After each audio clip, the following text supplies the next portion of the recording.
We live in a very old house. It was built in 1910, and above the plaster ceiling of the upstairs apartment, between the ceiling and the roof, there were a few artifacts. One of them was this letter, pencil-written letter from 1926, written from one brother to another.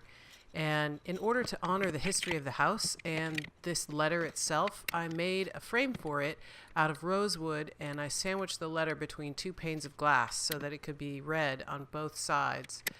And I had that hanging in the staircase, main staircase to the house, and a house guest accidentally sort of ripped it off the wall and scraped it along the wall as it was falling.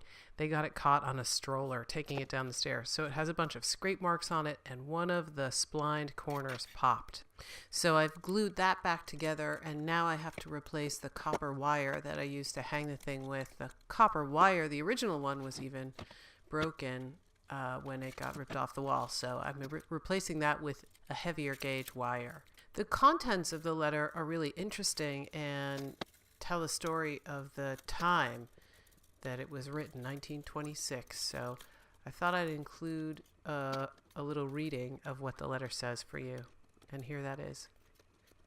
Miami, Florida, July 19th, 1926. Dear brother, your letter received a long time ago, and I lost your address when I moved.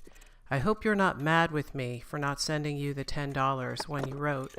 I sure would have sent it to you, but I leased a lot down here and put me up a little 2-room cottage, and it looked like every week I had to have something done on my Ford. And then I was going to get married January 1st, and my girl came down here, and I found out that I had to wait 6 months before we could get married, so I had more expense. We got married June 19th, and now the bottom has fallen out here, nobody working, and everybody leaving here. But it will be good here about October. I heard there was lots of work in Asheville, North Carolina, so if I don't work any this week, we are going there sometime next week. We'll close up my house. Had a long letter from Mabel today. She said George wasn't working much there. Also said Doris was living in Brooklyn now. Haven't had a line from EWC since I have been here. We were planning on going to Richmond sometime in August for a few weeks, and I want to see Mother and Dad and Alice. I have been here a year next month, and we expect to come back here this winter and save some money.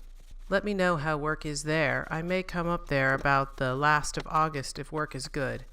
I'm going to send you that $10 just as soon as I can spare it, and I hope you will overlook this long delay in me writing. We'll write more often hereafter. How is little Helen? Guess she's a big girl now. Well, I don't know any more to write now, so we'll close with lots of love. I remain, as ever, Alva. Route 2, Box 9986, Lemon City, Florida.